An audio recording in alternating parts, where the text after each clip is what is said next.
Welcome to episode 63 of Rubbish Talk with myself, Alistair Meldrum. And myself, Jane Bond. Welcome, Jane. It feels like ages and ages since we've recorded because young Mia, our producer, she's been skiving, so it pre-recorded loads. So it's a long time. It feels like a long time since we've actually recorded. So hopefully we can remember what we're doing. So any news for us? I think there's quite a lot of news to catch up on.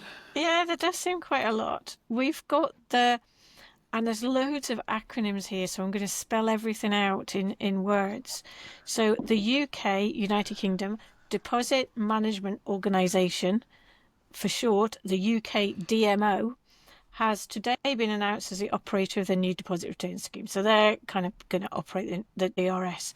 When I say now, today, I meant 6th of May. So it was a few weeks, about a week ago, but they are now the operator of the deposit return scheme for single-use plastic and metals drinks containers in England, Northern Ireland and Scotland. Wales are doing their own thing. And I'm going to go for some more big, long words as well. It's been made by the UK Government and the Department of Agriculture, Environment and Rural Affairs, which, again, is, you could say that's DIARA. So it's a combination of the UK and Northern Ireland. So interesting. I would love to. We need to get Wales on and understand why they pulled out. Have they pulled out because they're saying we've already got a collection system for all this material and we're maybe wasting our time doing a deposit return scheme? Or is that me being too cynical? And yeah, was it not because they wanted to include glass? And this one and the well, I think there has been a bit of debate about whether there's the glass included and so on. But yeah, it does. By the time they do this, I think it'll be 3 or 4 years down the line. I think the whole discussion will have moved on. But anyway, let's see where it takes us to. Yeah, let's see if it lasts a bit longer than the one in Scotland. When we started it in Scotland, hopefully. Yeah, I actually think the same issues will come up, and some of the issues when we're talking about the Scottish one was how do you get Coca-Cola to put stuff in the market specifically for Scotland? We're going to have the same issue that Wales is going to be exempted from it. So I would think it's going to cause a bit of chaos, but we'll wait and see. Yeah. Environment Agency are consulting on a new simpler recycling charge. So this is the new simpler recycling regulations that have come out in England. But what they're now talking about doing is if you're not complying, the Environment Agency find you not complying, they're going to charge you £118 per hour for every time they need to intervene. So a bit of a sort of fee for intervention type approach, which I suppose might be a driver for organisations trying to comply. No, it sounds like a bit more of an argument kind of to me. I don't know, if they're not going to comply, are they going to pay £118 an hour for somebody to tell them to comply? I don't know. Well, they're going to be forced to, aren't they? They're going to be forced a bit like the HSE do that for what they call the fee for intervention. So if you have an enforcement notice, they charge you for all the time they need to try and resolve it. But it did come up, the recent conference we were at, Jane, did come up quite a lot about the Waste Scotland Regs 2012 and how we've failed to implement quite a lot of the regulations. We've got the regulations, but there's actually no real regulation happening, whether it's SEPA or whether it's local authorities actually going into businesses and making sure they're complying. So it's good to see that environment agencies at least looking at how they implement the regulations rather than just the regulations being put out there and then nobody actually looking at compliance. Well, it was interesting because I was on a call the other day, sort of a training thing from from SEPA, and they were introducing their new compliance scheme. The old compliance assessment scheme that kind of died a death. So they've now got a new one. Yep. Or they're proposing a new one, and again, it's like what they're basically saying is there's no excellent grade. It's good. If you're complying, then you're good. Because compliance is non-negotiable, as they keep saying. So, you can't be excellent if all you're doing is complying with what you're supposed to be complying with in the first place. And I thought, yeah, that's a good point. But what if you're way above? What if you're doing way more than compliance? Well, again, that's all relative, isn't it? there doesn't seem to be anything to be above and beyond. It's just you comply with your license. So, We used to have that. We used to have that discussion with the Scottish Qualifications Authority when we were doing centre assessment work. Because there was always a section for best practice, and the discussion was always, is this best practice or is this what you should really be doing in the first place? And you can have a real circular argument. yeah. And it's like, what is non-compliance? Non-compliance is if you don't comply with one of your conditions on your permit. And I think one of the things they're saying is the old permits, they're actually going to be identifying what they're going to assess as compliance, so that, there's things that you can't actually control are not going to be assessed under the compliance scheme. So we'll wait to see about that. But sorry, we've completely gone off topic now. Interesting. But yeah, absolutely. Yeah, we have. We were going on to my next one was about universities saving £20,000 by repurposing unused medical items. Now, I looked at this, and we both looked at it and I thought, well, what are they doing with them? How are they repurposing them, and what are they doing? But it's a combination with the University of South Wales, and there is a big Cwm Taf Morgan. I'm waiting for you to pronounce that, Jane. Health Board. It's a Welsh one. Welsh Health Board, and the University of South Wales. And what they're doing is, instead of, which I would have thought they would have done anyway, to be fair. But anyway, instead of throwing away unused or out-of-date items like gloves or syringes or dressings or whatever, the NHS are sending them to the university so that the medics can actually use these things on as in real life, which it sounds like a good idea, but I kind of would have thought, possibly it's something would have done anyway. But anyway, saving £20,000. Don't assume we should do simple things. Absolutely, don't assume we should do different sensible things, Jane. We don't always do sensible things in relation to waste. But that's a good idea, and I think it's a joined-up approach. No, absolutely. The other one that caught my eye was a BBC article about a traded standards officer that, is a hell of a life, I think, in terms of going out. 6 million illegal vaping products seized by trading standards across England in the past 3 years. I would think that's probably just the tip of the iceberg.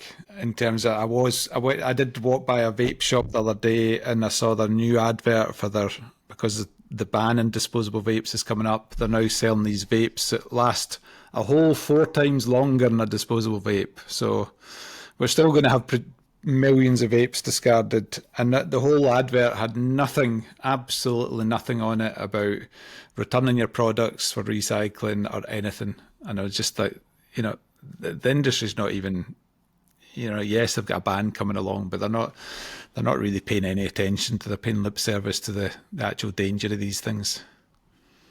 Yeah, the guy, I was reading an article, and he's out there with a heavy-duty hammer, a pry bar, and evidence bags to find these illegal vapes, and where they're going, hiding places for them inside fridges and barbecues, behind fake fuse boxes and tile panels complete with hydraulic lifts. Blimey, it's be like more. Yeah. But what got me, right, at the bottom, it says, if you get a normal vape, they've got a capacity which is enough for 600 puffs, the equivalent to 20 cigarettes, which I think that's a lot. And then it says, if you get an illegal one, it can be anything from 200 cigarettes in one vape. Obviously, anyone buying this might go out at night out. You can imagine chuffing away, and oh my God, can you imagine what that'll do to your lungs? Oh dear, it doesn't bear thinking about. It's just... I remember, I don't know if you remember back when we interviewed Scott Butler, Jane. That was way back, episode 15, so a long, long time ago. But that was one of his things. His thing was that a ban may not particularly help, because it might just push that whole illegal market. But I was quite excited one night. I saw Scott's, I'm going to call it Scott's HypnoCat advert, but I'm not sure it's quite Scott. I think it's Material Focus's advert.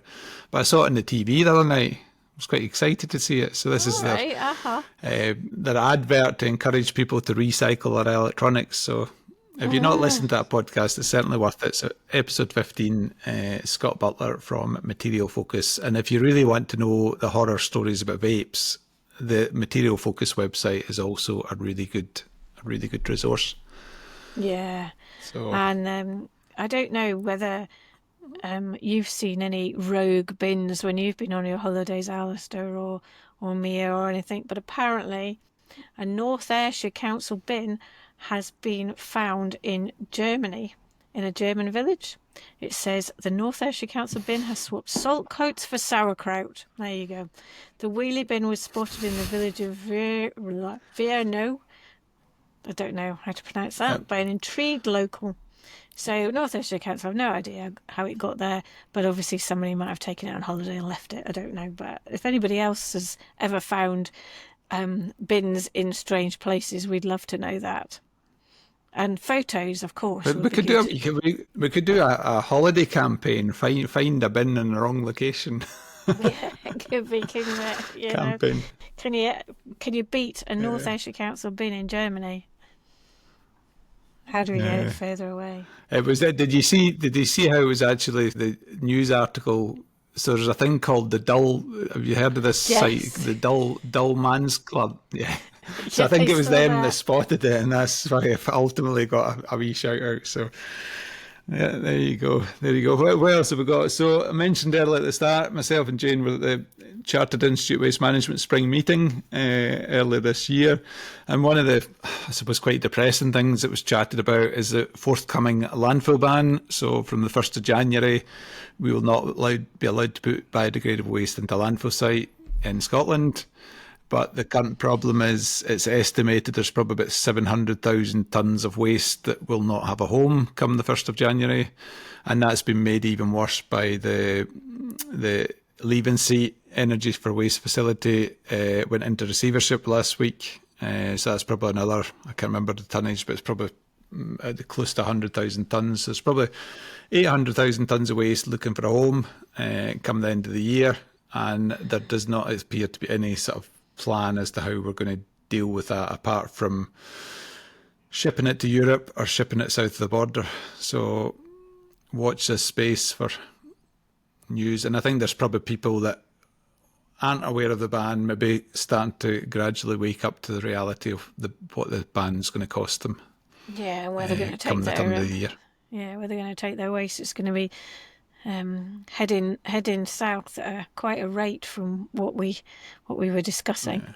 Well, it'll not be heading south, Jane, because we've not actually got enough vehicles to head it south. Well, that was the other thing, wasn't it? Was it about 90 odd vehicles or something? Yeah, it's about 90 vehicles a day, 90 drivers and vehicles. There is not 90 drivers and vehicles available to ship that amount of waste down south. And there's probably not that. They'll probably struggle for that capacity down south anyway. If you are going down south, it'll probably be quite far. So, yeah, watch this space, I think. Well, yeah, exactly. And this is really interesting. I find this really interesting, right? This lady here, she had a bed sheet. She'd used it for 10 years, but she didn't know what to do with it. She couldn't recycle it. So what she did was she sent it by post to the CEO of Sainsbury's and said, "You sold it to me, now you deal with it." I just, I don't want to burn it. I don't want to do this. I don't want that. You see what you can do with it. And it's quite interesting because a lot of other people have actually jumped on this bandwagon as well. So she shared a post with 20,000 Instagram followers and they went fantastic. So they launched a campaign, #TakeItBack. And one of the ladies says, "Sending my daughter's ravaged school tights back to Marks and Spencer's CEO Stuart Mackin, to the UK heads of Uniqlo and H&M. I sent my kids damaged polyester blend t-shirts, and to French Connections CEO a grey misshapen t-shirt of mine that's so time-worn it's transparent." So she was waiting. She washed everything first, obviously, because you don't want to end up on the CEO with stinky tights. So she's been tracking them. And she's still waiting to hear what's going to happen to them, which is quite interesting. So yeah, if you're old scabby clothes, you don't want to put them to a charity shop, don't want to put them into a rag bag, don't want to put them in the bin, don't want to get them incinerated, there we go. You can join this hashtag, take it back, see what happens. A lot of this is down. A lot of I was at the LARAC conference, Local Authority Recycling Advisory Committee conference, just a week or so ago, and there was somebody from the textile sector, and basically the textile sector is a real mess at the moment, because you know, in the past, if you had a cotton t-shirt, you could actually recover the fibres and reuse it, but a lot of textiles has now got so much plastic through it. So in the past, what they do is send it to Africa for reuse and so on, and the market's just the mess. So the amount of textiles going in the market is way in excess of what they can actually recycle or do anything with. So, you know, it's a real challenge. And I believe, I only heard about this last week, there's seemingly a big, huge government research intervention into textiles and what we do with it. So I'll try and do some homework, and I'll try and dig out what the programme is for anybody that's interested for the next episode. Because we're, you know, in terms of carbon, textiles is a major issue, but also in terms of plastics and how you actually recover them, it's a major issue. So, yeah. But I suppose to make a point to chief execs, send it back to them. That's right. See what they do with them. It'd be good. And the last one I had on really depressing figures was I went to a chartered. It sounds like I've just been having jollies all the time, but this was actually a Teams call. Chartered Institute Waste Management, and Chris Jones, OBE, who is the chair of WISH, Waste Industry Safety and Health Forum, and he was doing a general health and safety presentation, and some of the stuff he was coming about, lots of really interesting stuff about these nitrogen oxide cylinders that people, the laughing gas that people buy. They're not meant to buy it, but because they're banned, but you can still sell to the catering trade. And the cost of disposal of these things is just horrendous, and what happens to them if they end up where they shouldn't be. Loads of information about fires and refuse vehicles. It's estimated there's one fire a day in the UK in refuse vehicles, and that's probably come from crushed vapes and batteries and so on. And there's a lot of discussion at the moment about what to do with a vehicle that's on fire when the waste load's on fire, whether it's better to tip it out or whether it's better to keep it in the vehicle and escort it someplace. So they're still trying to work out. But really interestingly, just earlier today, I noticed somehow I was shared into a post on LinkedIn, and it was the head of policing down south someplace. And he'd just been at a presentation about the danger of batteries and cars and these electric mopeds, and basically he was saying he knew nothing about it. And I was saying, really? I'm thinking surely they'll be the front line of having to deal with them. So I did actually put a comment to say, look, I'm really surprised there's not a joint focus between. DEFRA still exists. I think it's maybe got a new name, as you told me earlier on there, Jane. The fire service, the police service, the waste industry, and actually having to think about what we need to do about these things. Was one fire a day is pretty significant that we should really probably have a consistent approach to. And that's effectively what Chris Jones was saying. It was really interesting, actually, because he was basically saying, it's available in the catering industry, and all you have to do is tick a box if you buy them online. For the nitrogen oxide. Yeah. And you could buy them a pack of 6 for 30 quid, but the disposal cost in the 6 containers was runs into hundreds of quid. Yeah. And councils are having to deal with it. So it's back to this thing that councils, and effectively us as a public, are having to pay to manage that waste, and the producers are putting it onto the market with no thought to the cost, because nobody's challenging them. The things like that, it seems a really obvious one where you do a take-back scheme. We sell you 6 containers, we've got to take 6 back. But, anyway. Moan over. But we are going to get... We're going to try and get Chris Jones to do the same presentation for Switch. So if you're on the Switch mailing list in Scotland, we're going to try and get him to do that. So anyway, I think that was plenty of news, Jane. Yeah, I So think we we did quite forgot well. in our keenness to do all the news, we forgot to introduce our guest for this episode. Not again, So Alistair. I've done that before, haven't I? And it does say in big red light right at the top of this thing to say that. So our guest is our furthest travelled guest, our furthest away guest that we've ever had. So Debbie Horton is the Environmental Policy Officer for the Falkland Islands.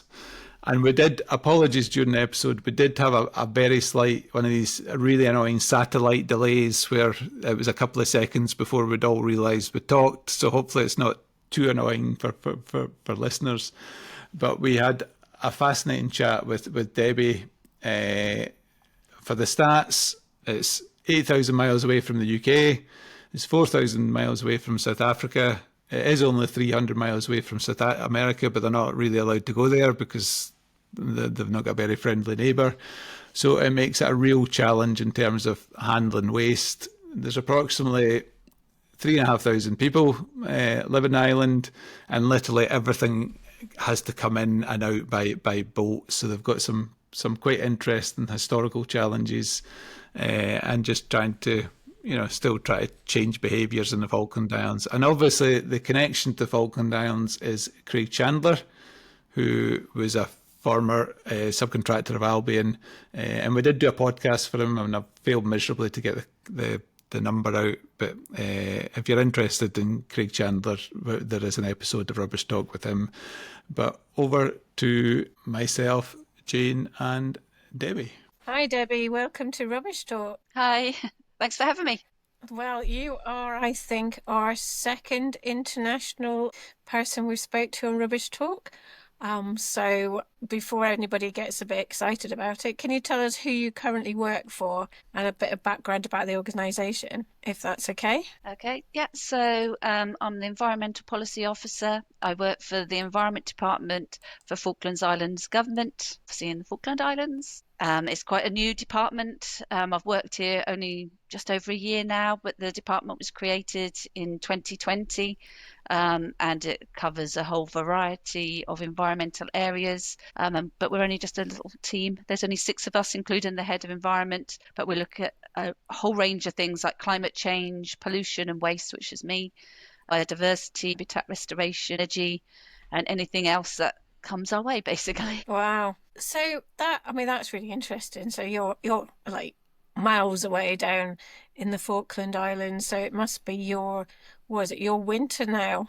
Getting your winter rather than our summer. Is that right? Yep, going into winter, yeah. So dreary, dark days, except for today, which is sunny. But yeah, no, it can be quite windy here, which is windy today. But yeah, actually the sun is shining, so it's all good. Thank goodness, sounds a bit like Scotland. I think Debbie's our furthest away ever call. So we've had a call up, a guest from South Africa, but Falklands will be a bit further than South Africa, I would think. I'm going to ask you lots of questions about Falkland Islands. I've never been there. So how big is it? Because you're saying that, obviously you're a small team and it's got its own government and everything. So how does it all work? How big is it? What's your population? What's the specific problems that you can face? But it must be quite difficult because you are sort of in the middle of nowhere, really. We are in the middle of nowhere, and I guess there's a political situation with our neighbours. So it kind of, we can't really do anything too much with South America. So I think there's about 3,000 people, 3,000, 4,000, under 4,000 people here. We're split over 2 islands. So we've got East Falklands and West Falklands. So Stanley's where most people live. That's on the East Falklands. And it's a city. It's the smallest city ever, but it's classed as a city. And it's kind of separated into, like, you get Stanley, and then anything outside of Stanley is called camp. So I guess it's like the countryside, but it's very rural. You need off-road cars. We've actually got a road now that goes all the way to the military base, which is where we get the flights from to leave the island, but that's only just been finished. So it was being built when I arrived, and I arrived here 6 years ago. So it's all tarmac now, but before that it was sort of a gravelly road, which was quite a good road. But anything to get to some of these places, you have to go completely off-roading to go to these places. So that's quite an experience to get bogged and try to get yourself out of that. But yeah, it's just like beautiful scenery. Very different from east to west, though. They say west is best. It's a bit more greener, a bit more mountainous, but there's not very many people really that live over there. I'd say the main sort of money generation here is tourism, and the fishing industry and agriculture. But I guess from my point of view, the biggest challenge here is there's no sort of like manufacturing or factories or anything like that. So there's not really much in the way of things you can do with your waste and all that. So everything has to be sent back to the UK, but that's 8,000 miles away. So no matter whatever we do, there's always going to be a shipping cost. So you have to sort of take that into consideration when you're doing things. So it's always going to cost us to get rid of anything here because we have to ship everything. Everything that comes in has had to come here via boat. Not very much comes via plane nowadays, and everything that goes off island has to go via boat. And like I said, we don't really have access to South America, so it all has to go back to the UK. And that's a long way to ship your waste anywhere, and we think we've got problems if we have to send it over to Europe, and you're talking about thousands of miles back to the UK. Crikey. Yeah. But just even flying in, Debbie, where do you actually fly to? Where have you got to go? Like, if you're trying to get to the UK, how would you get to the UK from Falklands? Okay, so you've got the military base, Mount Pleasant complex, and that's the airport's there. So there's a flight, it's an RAF flight twice a week. So that's about 30 miles from Stanley. And then, you fly to Bryce Norton. So that's where you land, Bryce Norton. All right, so you can go direct? You can, yeah. So you have to stop at Ascension just for refueling. And then you just take off there and then you just go to Bryce Norton. But we do have the LATAM flight. So that's every Saturday, weather permitting, because things do get cancelled because of the weather. And that takes you to Punta Arenas. And where's that? Chile. All right, okay. Okay. So you can get a flight to like Punta Arenas, and actually there's quite a lot of sports teams. So if you were coming as a tourist, how would you get there then? So it's very difficult to really get onto the RAF flight. So most tourists would come here via cruise ships or through South America, but mostly it's cruise ships. And how many? We're asking you lots of questions here about cruise ships and holidays and stuff. Yeah. How many cruise ships would you get a year through Stanley then? Would you get a lot, or is it fairly intermittent? Yeah, loads. No. It's the season starts towards the end of September, and it closes March, April time, and we get some very, very big ships in. So, I mean, bearing in mind that we're just a population of about 3,000, the whole of the Falklands, on some days we can have cruise ships of like 5,000 people. They overtake our population, causing quite havoc. And how long do they stay for? Do they just pass through, or it seems a long way for a cruise ship to go? That's what I mean. Yes. So it'll do its rounds. It probably goes down to South Georgia and I don't know where it goes to actually, but that kind of comes down to here. Might stay overnight, but they rarely stay overnight. So it's kind of like big day trips. They're all sort of off board en masse, have a little look round, get back on, and then off they go. I hope they don't leave all their waste. Do they manage? Well, that's what I was going to say. Do they take all their waste management home with them? Are they self-contained? You'd like to think they are, but no. No, actually, that's one of my projects that we've discovered actually is to do with cruise ship waste and things that are being offloaded here that perhaps shouldn't be offloaded here. So we need to sort of strengthen some of our legislation and everything around that, to be honest. I presume they're a bit of a revenue stream for the island, though. I presume they buy things and there is a revenue comes off them appearing at the island. Yes, so I mean, there's quite a few people here who have more than one job. And in the tourist season, there'll be a lot of people who are tourist drivers. So, because everybody here has a 4x4, and Penguins aren't too far away. So there's a lot of people who have their own businesses. So you can see them sort of in the mornings, like when the cruise ships arrive, they're all just lining up their 4x4s and their tourist vans and everything. They just collect the passengers and they take them off to various places to go and look at the local wildlife.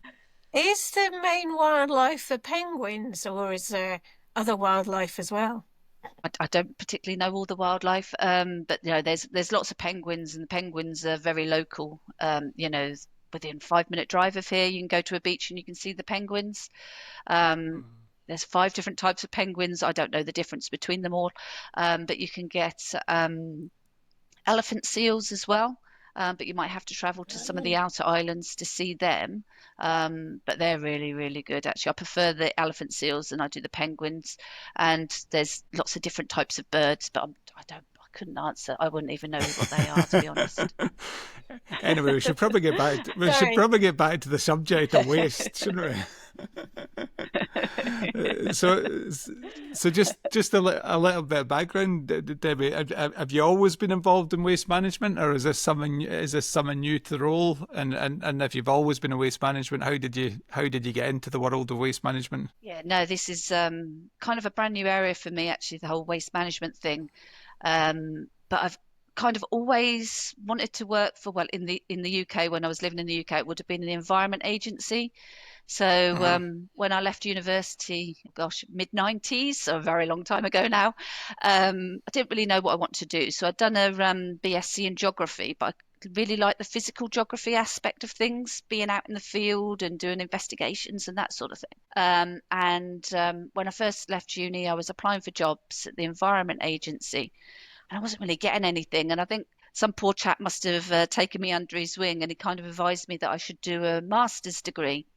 So I looked into doing a master's degree, but by that time I'd started a job at Severn Trent Water. So I was like a scheduler, a planner, looking at networks, so like burst mains and stop taps, that sort of thing. So planning the work day for the guys to go out and fix that.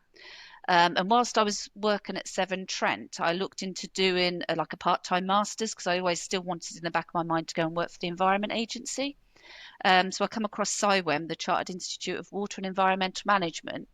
So I started doing their master's course, and so I was based in the Midlands, and I had to travel like once a month down to the M25 to some service station to go and do this master's degree. So I started doing the certificate, and then when I started to progress through Severn Trent. So I ended up going on to sewage treatment, actually, kind of doing a similar sort of job, scheduling that. But then I was given like individual projects to look at.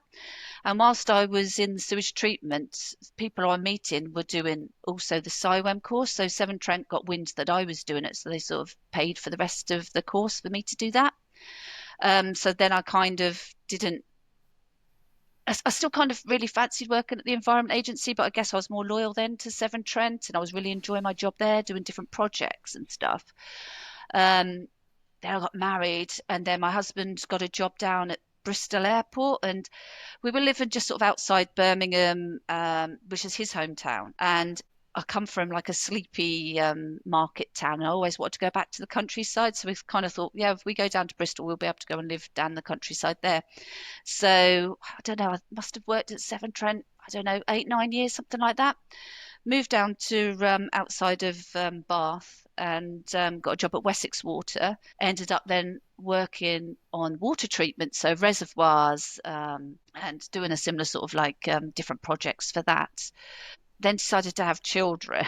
Then with my husband's job, we were able to start doing some traveling around the world. So we went to France, but because I had 3 children under 3, I never got a job when we were in France. So I kind of took a career break. And in that time, so we traveled to France, then we went to Poland. We were based in Warsaw for quite a few years. And then we had the opportunity to go to Ascension Island.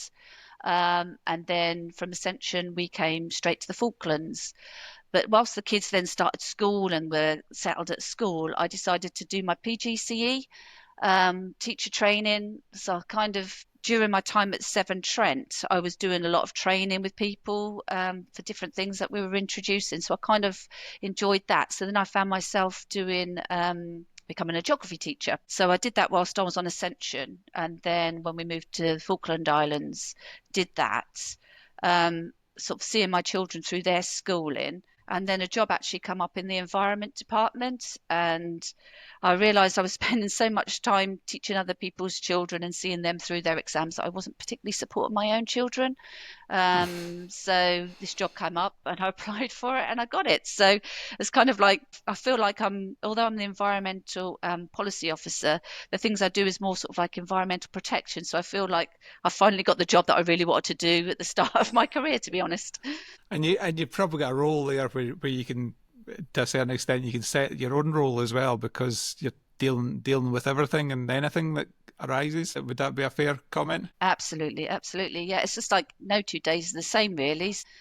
When I first joined the role, somebody reported an oil spill, and I was like, oh, I don't know what to do, so that ended up me then writing the National Oil Spill Contingency Plan. So like how it gets reported, what sort of things I need to look for when I go out on site, what sort of remediation there is, what do we do with the waste. So that's all just kind of been finalised, and we got a chance to test that out last week when there was a mini little oil spill, just to see how the response plan went and everything, involving police, fire, and then our public works who need to clear up the oil spill. So that worked. And then, like I said, it just happened one day to be looking at the cruise ships and realising that they're offloading some of their waste here.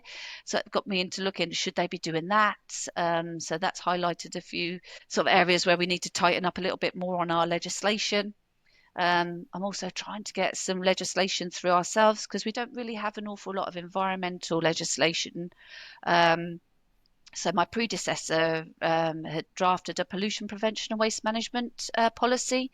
And I joined after the public consultation. So I had to take all of the comments, produce a report. So then that has to go back to our Legislative Assembly for agreement. It hasn't quite gone back through for agreement at the moment. It's still on the cards. So then my job will be more like trying to get that legislation through. So it's very varied, really. It all depends sort of like what comes through on the phone call, and then, what you have to respond to. And I work very closely with the public works who are in charge of waste. So I spend a lot of time down at our 2 waste tips, just seeing how we can improve things, just try to streamline a bit of waste and everything. And I'm looking into exporting some of our waste to the UK. So there's 2 projects at the moment. One is used lead acid batteries to be shipped back, and another one is old IT equipment, actually, which me and Craig are going to be packaging up this afternoon, actually, after this. So we're just getting things ready for that. So they're 2 big projects that I'm working on at the moment as well. I've got lots of questions are springing to mind. How does it work with the legislation? You obviously have your own Falkland Islands Government and legislation. How does that link into international legislation about moving waste around the world and so on? Is that not a bit of a challenge to actually be allowed to move waste from the Falklands to, say, the UK? It is a challenge because the Basel Convention wasn't extended to the Falkland Islands, so they've had to set up their own bilateral agreement, and that's only been signed since about 2023, and so nothing has really been done like this before. So I put myself on the IMDG course. There's some people here. I mean, we do have shipping agents and everything, so I think they have to go through this course. And there were some vacancies, and it just got opened up to other people. So I put myself on that, so I know like all the packaging and labelling rules and everything like that. But actually, nobody from the government has ever shipped anything north at all. So it's been quite difficult to find contacts in the Environment Agency who can like talk us through TFSs and everything like that, because it's all so new to us. So I feel like it's taken a lot of work, but once it gets established, we should have the contacts and we should have things in place, and other people hopefully will go through different courses and everything so that they'll be able to know how to do it as well. So it's kind of things that we're doing are just sort of like proof of concept at the moment.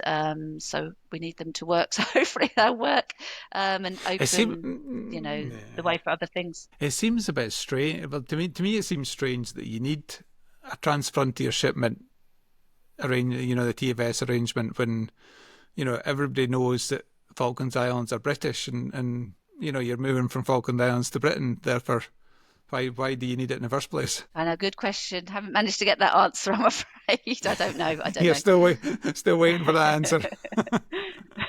Yeah. So does that mean then that historically a lot of waste is piled up in the Falkland Islands? Then is there waste that's been built up over the years that's maybe not been addressed as it should have been? Definitely. Oh my gosh, definitely. So yes, we have two waste sites, and there's one site where like our normal household rubbish would go, and then the other one is where everything else goes. But there isn't really any legislation, so anything and everything gets dumped, and there isn't anything really protecting the environment. People dump vehicles, containers, fridges, washing machines, anything at this other place. So it's quite a big job to do. I think the saving grace here is the population is so low. But yeah, we definitely need to do better. But I guess that's how everybody's always done it. And there seemed to be a bit of a push for change. It's just taken a while to get things through. It's the classic island issue. I remember not that many years ago going to the west coast island of Tiree, and every afternoon there'd be a plume of smoke came up from the middle of the island, and that was the refuse collection vehicle went around, collected the waste, and then the driver tipped it and put a match to it. And that's probably only going back 20, 25 years. And it's relatively common for island communities, isn't it, because of that difficulty of moving waste off the island? Definitely, yeah. I mean that's exactly what happens here. The waste is collected once a week, and it's burnt. There's somebody down there all the time doing a really good job. Now pulling out all the old bits of metal and everything to take to the other tip. So really tidying up the site and doing the best that we can, really, for what we have. But obviously we do need to get better. But things are going to change because we are getting an incinerator. Should be coming later this year. We had to just wait a little bit for that to go through the whole Legislative Assembly and get agreement for all that.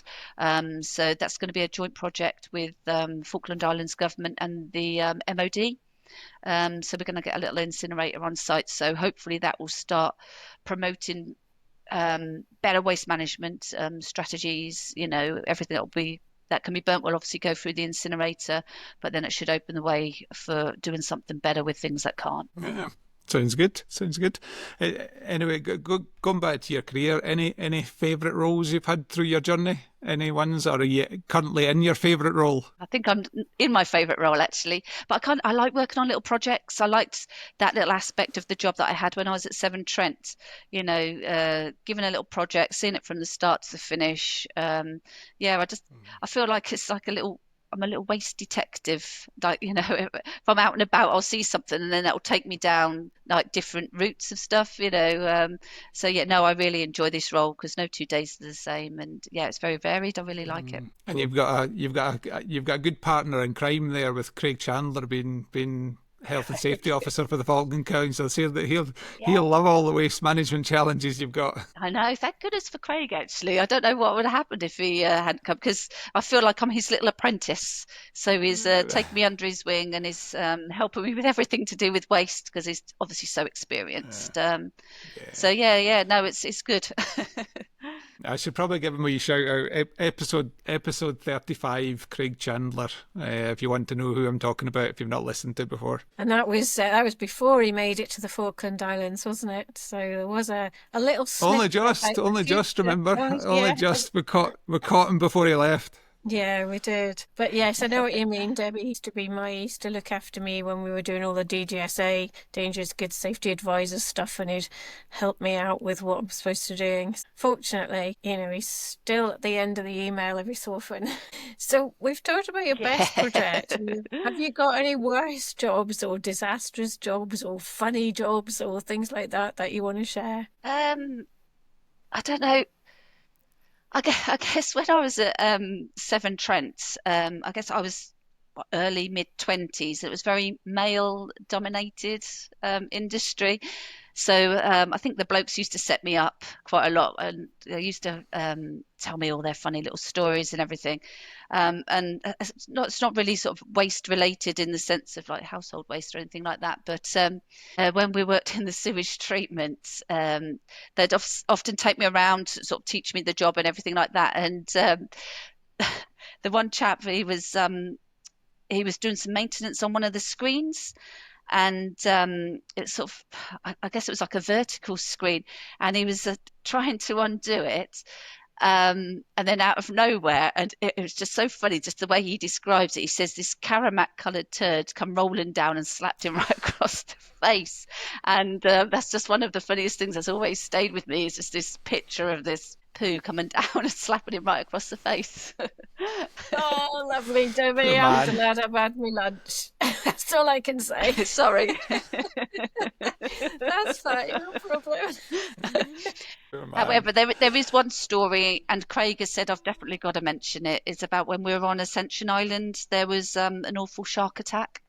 I think nobody had ever been attacked by a shark before, and so there was this chap. He worked for the American base when we were on Ascension, and he was paddleboarding out at English Bay. I didn't witness it. Some of my friends were there, but I didn't see. I obviously saw the aftermath and experienced the aftermath of it. But apparently, 2 sharks come under his paddleboard and sort of bounced him off. And started obviously eating him and stuff, and he said like he just watched his tricep go floating past him. He managed to get himself back on his paddleboard and tourniqueted his arm. Somebody obviously saw what happened and went to ring the emergency services and everything. I mean, the chap is fine. The chap is fine. He survived it, and by all accounts, he's been back in the water since. But that was quite a shock for the whole island, actually, because one of my friends was a nurse there, and she was just sort of saying, she was like pulling up bits of skin and saying, oh, what do I do with this? And the doctor was saying, you're just going to have to cut it off and everything. But I think the chap was very lucky to be alive. But the whole island really pulled through. There was a lot of support for people who had to witness it and were affected by it, and there was like queues of people lining up to give blood to help the chap. And but yeah, so yeah, not a very nice story, but yeah, I had to get that one in. And that's the first shark attack ever there? The first time somebody's been attacked by a shark? I think there was one a couple of weeks before where somebody was actually paddling and the shark come and had a little nibble at the foot, which I think obviously caused a bit of damage, but nothing too massive, not like this poor paddleboarder, but which meant though that the beaches got nibble, yeah. But yeah, it meant the beaches and all that got shut for quite a while whilst we were there. But yeah, I think just watching the sharks and seeing the sharks, they were just so massive, and they were just there. If anything, it's made me a little bit scared now to go into the sea. I can imagine. I would be too. So we normally ask all our guests about whether doing the role has changed your habits and opinions about recycling and so on, but you're probably in an environment where you were used to a UK system, and then you went to the Falklands or the Ascension Islands where maybe that system was there. Do you find it a little bit frustrating that you're still putting stuff to landfill and you're not getting an incinerator? You're struggling to protect the environment. How frustrating is that for you? No, I do feel very frustrated. And even more so in that, so we have 2 bins. So we have one for our household waste that gets collected every week. And then we have a tins and a glass. No, not glass. We have a tins and cans bin, and that gets collected at the end of every month. But even when I'm doing my rounds, going to visit both of the waste sites here, the amount of tins and cans you still find that have just been dumped, and I just find that so frustrating. Because that is the one thing that is being sent off island for recycling, because it's a joint project with the MOD. And it just gets me a little bit cross. We have our own bin.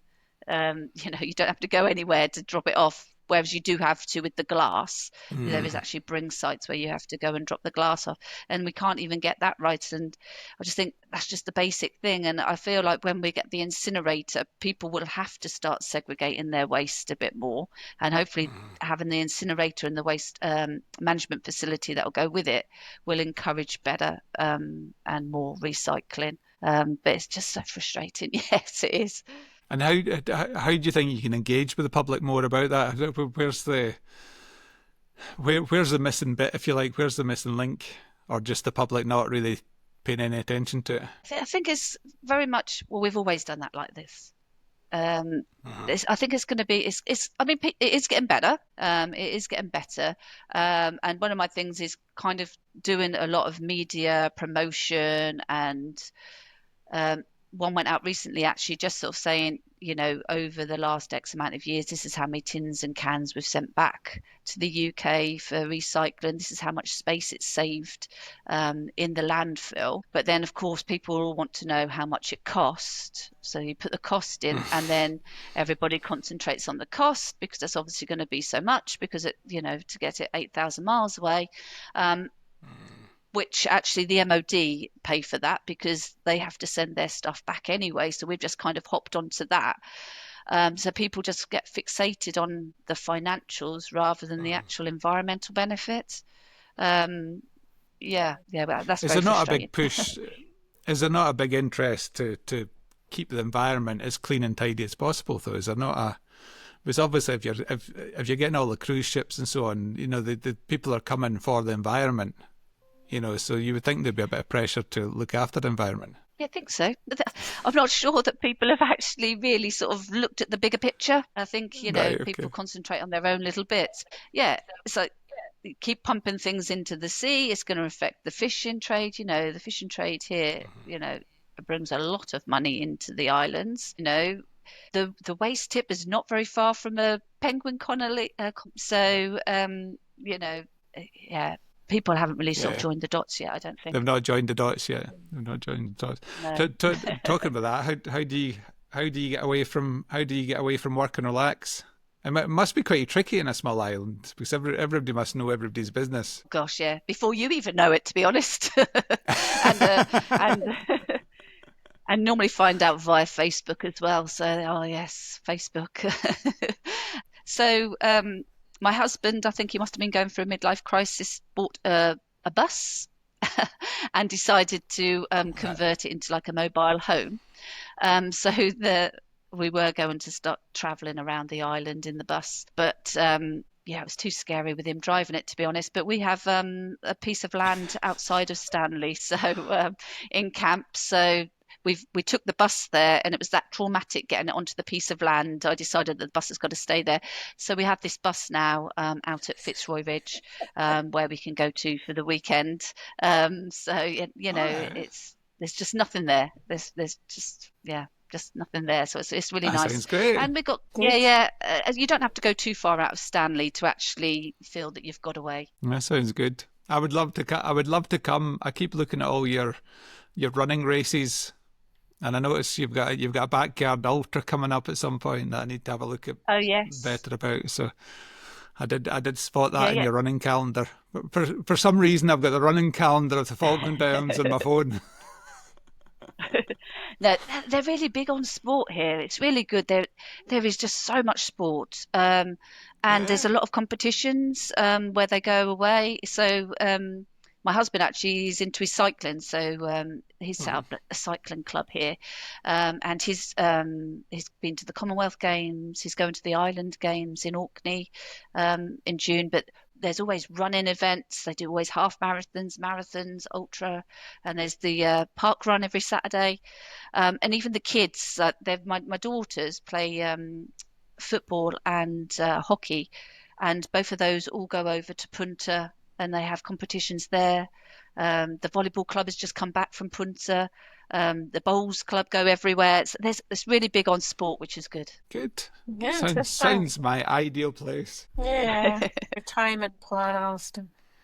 So, Debbie, what about your current role? What are you looking to achieve in that? I mean, you said you've just been there 12 months, so you must have quite a challenge getting up to speed and then developing more policies and procedures by the sounds of things.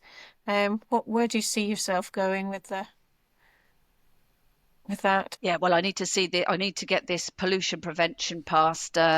It's just going forward and back from a legislative assembly. It was all kind of linked with the incinerator, that wasn't really sort of separated out. So now that the go-ahead has been given for the incinerator, I need to focus my efforts now back on that, and take it back to the legislative assembly to now get that passed, because we can't really do anything without the legislative backend, regulations and all that behind everything. So that should help promote things. Okay, so once you've got that in place, then you're ready to go then. Yeah, no, definitely. Yeah. And just working on like different campaigns. I'm going to be doing a joint campaign shortly with the police, because there's concern about one of the habits here is idling cars.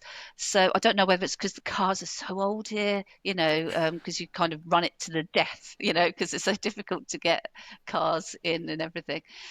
So people, when they go to the supermarket, people leave their cars running. Of course, they're old cars, they're diesel, they're pumping out all sorts. So I'm about to do a joint campaign with the police to see what we can do there, especially around idling cars near schools. So there's lots of little campaigns that are going ahead. There's lots of different projects that I'm working on. But yeah, the main thing is to get this policy through, and start developing that, really. I think as well, if you're doing your waste on the cruise ships, you should definitely get some site visits around some of these fancy cruise ships while you're there, and perhaps you might need a little bit of a visit to one of the other islands on the cruise ship just to see how it all works.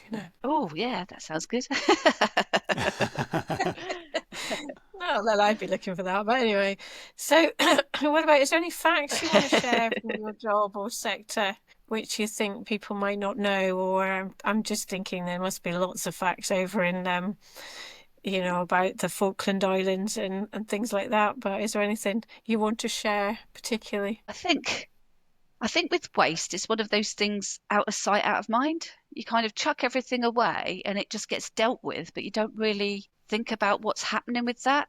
And I think until you sort of work in this industry and you actually see for yourself, then you have that realization. And although, everybody knows that the waste here, it gets open burned and everything, it's kind of done kind of discreetly. It's kind of out of the way, but you're not dealing with it. So I kind of think I think unless we can address that, and make people more responsible with their waste, what they're doing with it, I just don't think things will change. Like I say, it's out of sight, out of mind. Yeah, I think that's everywhere, isn't it, really? You always put your rubbish in the bin. The council takes it away, and you like to think that the bin fairies come and sort it all out for you. The magic bin fairy comes along and takes it away. Yeah. Okay. So Debbie, we always ask all our guests for a piece of slang or dialect. I'm hoping for a Falkland Island dialect or word or description that I've not heard before. So give me your best bit of Falkland Island dialect. So here you get called Che. All right, Che. Yeah, that's good, Che. So I guess it's sort of like mate, but it's Che. Yeah. No one really knows how to spell it. I don't know if it's CHE with a flick, whatever, in French with a little line across the top, or whether it's CHEY or CHAY. Don't really know how to spell it, but you get called Che quite a lot here, which is quite sweet. And I presume it's I'm going to ask you a question. You maybe decide not to answer this one, actually. I take it it's the classic island community where you've got the locals and then the incomers. And I'm thinking you'll be viewed as an incomer because you came from the UK. Would that be fair comment? I think yeah, you could be here 20 years, but I think unless you're born here and you've got a family tie here or something, you'll always be classed as a contractor. It's like so you can be here for 3 years and then you can get permanent residency permit.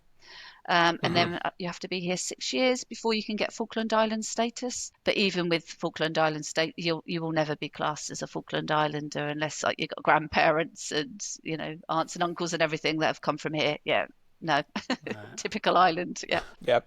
So in the big bad world of waste management in the Falkland Islands, I'm going to give you a magic wand. What would you like to use it for, apart from building your new incinerator? Yeah. Oh gosh. Make shipping cheaper for us so we can get more stuff off island. Yeah, I don't know actually. Just for everybody sort of to do their bit and to sort of realise, you've got a unique environment down here. We do rely heavily on the tourist sector. It won't take long to spoil the beaches for leaking oil. Beaches are very near some of these tips. The water is near some of these tips. It's very windy here. We get a lot of wind-blown litter. So I just think it's just for everybody just to be a little bit more mindful, I think, and just think, what can we do better? Is it not strange, Debbie, that I'm assuming everything you need in the Falkland Islands has got to be shipped in effectively. So surely you can ship stuff back out almost as easily. I'm assuming there's space going back out the way, or does it not quite work that way? It doesn't work. It doesn't work that way.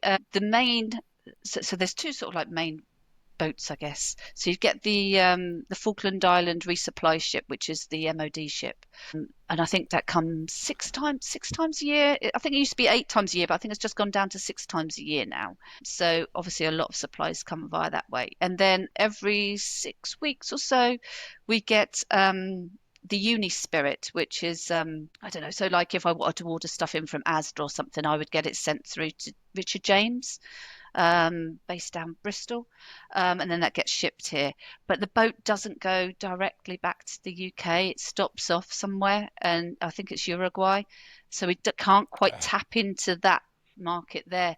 And I think because the MOD, all their standards is to UK standard or European standard, so all of their waste and everything gets shipped back mostly, unless it can be landfill.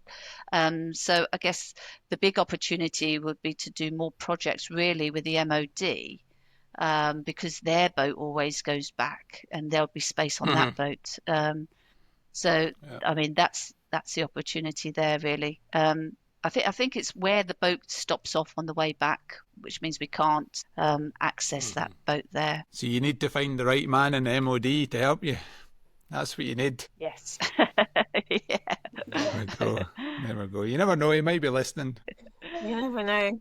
So in terms of sort of younger generation coming through, Debbie, how does that work? Do you get a lot of the younger generation going off the island then? What advice would you give them to stay on and help you sort out the waste management in the Falkland Islands? Yes, so schools here, so we've got like a junior school and we've got a senior school, like you'd get in the UK, kind of finishes here at 16. So we have a college which offer apprenticeships. But because there's not really any, there's online A levels, but the school doesn't teach A levels here, so you have to do it via the college. So the government actually pays for the children to go to the UK to finish off their education. So the children have to get a level 4 in their maths and their English, and if they get that, then the government will pay for them to go to the UK and stay in like a state boarding school to finish their education, so they can stay on to 18. And then if you have Falkland Island status, the government will also pay for you to go to university, which I think is, I don't think the youngsters here fully realise that gift that they're given, because where else in the world can children go to university getting paid for by the government where they don't actually come out with massive amount of debt? I can't imagine it happens anywhere else. But there doesn't seem to be that many that seem to take up the university option. There's quite a few people who go off to college, and then they come back and get a job, or they stay in the UK and work there. But I would just say to any youngster, just take every opportunity that comes your way. I mean, I started doing my teacher training when I was in my 40s. I've joined Waste. I've just passed my NEBOSH last week when I did that when I was 50, so you're never too old to learn. And I'd just say, just take every opportunity that comes your way, give everything a go, just open your eyes, broaden your horizons, basically. Well Sounds done in passing the NEBOSH. Yeah. Congratulations. That was stressful. I've never had to sit an exam where I was an exam for like 8 hours or something. It took me all day to do that. But anyway, I've passed it now, so that's good. Well done. So well done. Well, there you go. I think we've exhausted our questions about waste management, but I think both myself and Jane have learned a lot more about the Falkland Islands. So thank you very much, Debbie. Thank you, Debbie. Thank you. Thank you. Thanks for having me, and you'll have to come down here and visit.